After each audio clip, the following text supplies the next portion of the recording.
Sa unang-unang hapon, di ba, inanunsyo nyo na silbi ng subpoena ang CIDG para kay Senator Bato. Ngayon po ba, can you confirm kung na-serve na yung subpoena na yun? Give me 1 minute. Hanapin ko yung... Pwede kayo sa Handa ako dyan. Ikaw, Jun, alam ko na style mo eh. Pag alam ko na style mo. Diba? Ikaw, nag-iintay ka lagi ng bulaga para sa akin eh. Wala tayo nag-aaway. Diba? Lagi naman tayong... Okay, let me read it in its entirety. Okay?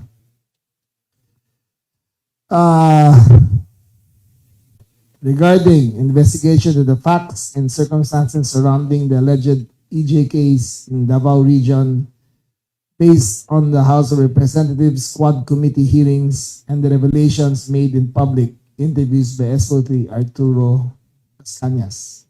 Reference number 2026-LD-259.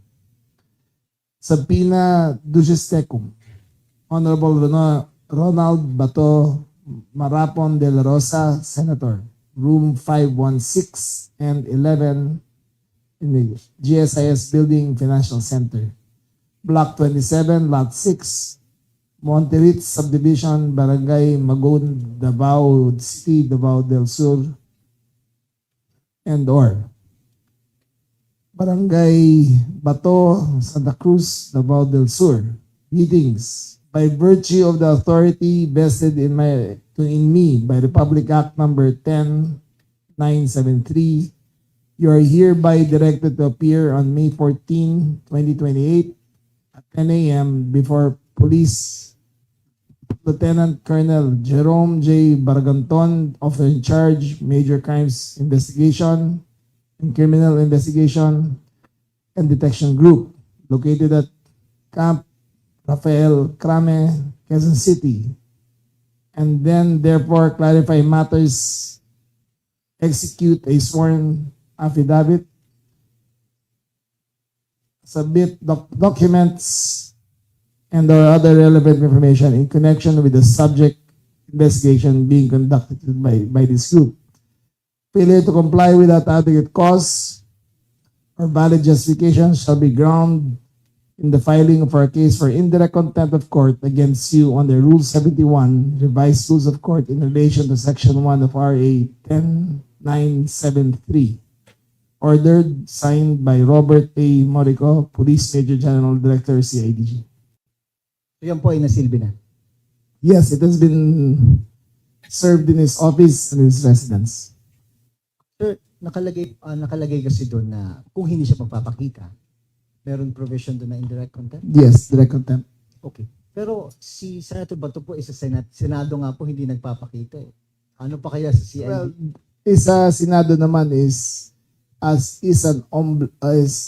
obligation but not compulsory. Pwede naman sila mag-leave, pwede di pumasok. Di ba na discretionary yun? But this is a direct subpoena sa kanya.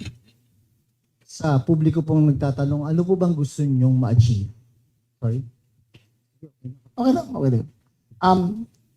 First step natin to eh. Yung ini-investigate kasi ang EJK, walang maglabas ng mga data tungkol sa mga nangyari. For example, ang Bulacan, in-erase lahat ng records.